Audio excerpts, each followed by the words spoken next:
Sir আসসালামু আলাইকুম। Sir একটা দুবাইয়ে যে সাবেক আইজিপি ওনাকে জামিন পেয়েছে স্যার শর্ত সাপেক্ষে, এই বিষয়ে স্যার আপনাদের বক্তব্য। আমি এখন শুনলাম এটা স্টেজে বসে, সাথে সাথে আমি হোম সেক্রেটারির সাথে কথা বলেছি।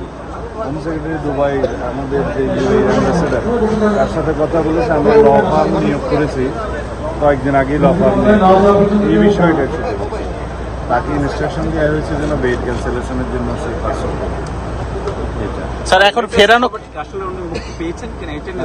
আমি খবর পেয়েছি তাকে অন কন্ডিশন এখানে লিভ না করার শর্তে দিয়েছে। কী কী শর্ত আমি সার্টিফাইড কবিটা জোগাড় করতে বলেছি, এবং আমাদের যে ল ফার্ম নিয়ে দিয়েছে তাদেরকে আমরা ইনস্ট্রাকশন দিয়েছি যেন এই ক্যান্সেলেশনের জন্য তারা পাশে। স্যার ফেরানো কি অনেক কঠিন হবে কি স্যার?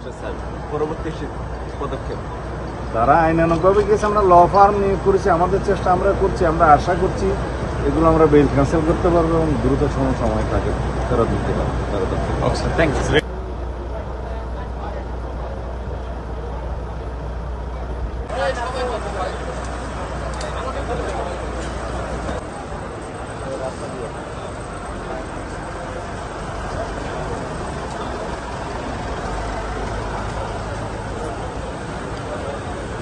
ঘন ধান পুষ্প ভরা আমাদেরই বসুন্ধরা। স্যার, আমাদের খেলার মাঠের দেয়াল ভাঙতে এসেছে।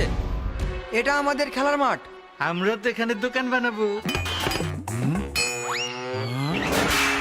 কেমন দেয়াল? দেশের 1 নম্বর সিমেন্ট বসুন্ধরা সিমেন্টে তৈরি। দেশের 1 নম্বর সিমেন্ট বসুন্ধরা সিমেন্ট, প্রজন্মের বন্ধন।